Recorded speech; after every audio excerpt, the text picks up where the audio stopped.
technical challenges there, but we're back in North Carolina. I was asking you, Leslie, about the concept of smokable hemp. Uh, who smokes hemp? Well, until a couple of years ago, most of us had no idea that people would smoke hemp. Of course, we have decades and decades, if not lots longer, knowledge of people smoking cannabis, often for some of the other cannabinoids, such as THC.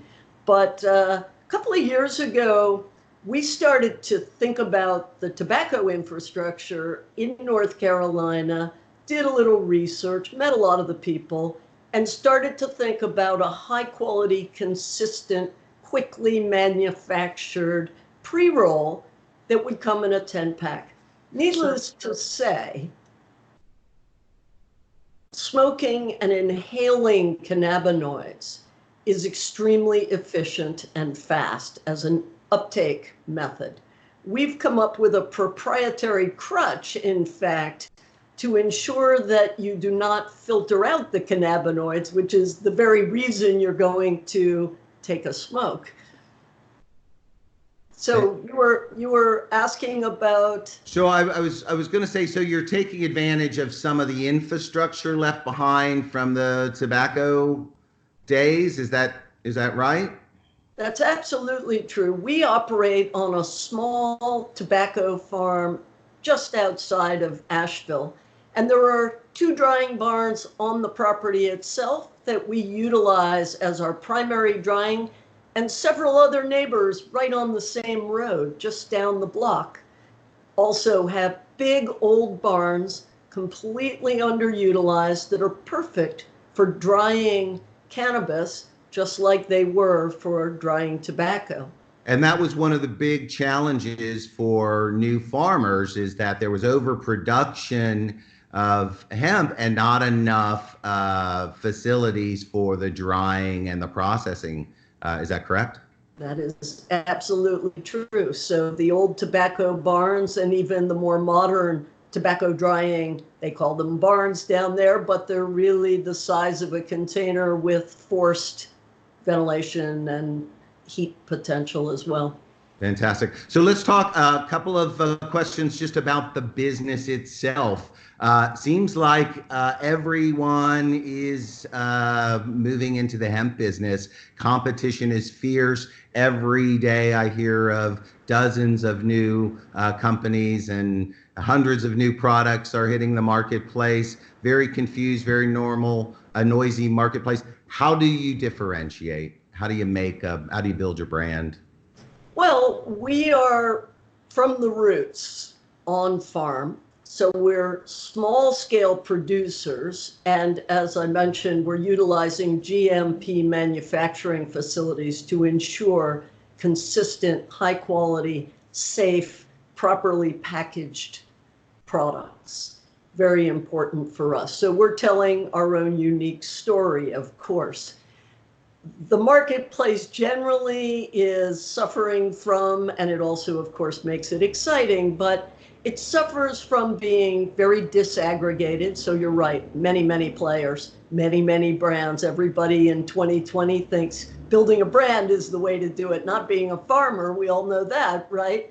But the space has become noisy, and you can expect some failures and you can expect some aggregation like we get in many industries.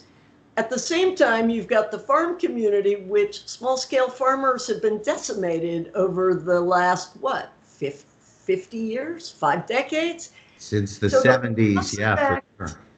The prospect of being able to utilize the infrastructure that we have as a farm community and reinvigorate it and bring manufacturing back to home.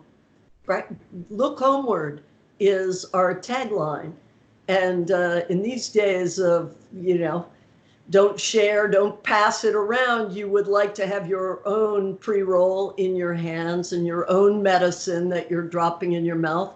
And you'd like to know the source of it, who grew it, where did it come from, and how was it processed and how was it packaged to make sure that we all stay as safe as we can. So you're referencing COVID-19, but also just the general concern around testing, contamination, pesticides that the legal cannabis industry has suffered. 100%. And, you know, in the food world, we've known for a long time, know your farmer. It has value. We test in the field itself after the product is dried and cured, and again after products are manufactured. So third-party analysis readily available for consumers, very, very important. So what's the future? We're at the first quarter of 2020. What's the future? What will we see in the next year from the AHP? Well, we've got a season upon us. Spring is, you know, in the air, and we're preparing in a variety of ways, both in the field and in our indoor cultivation.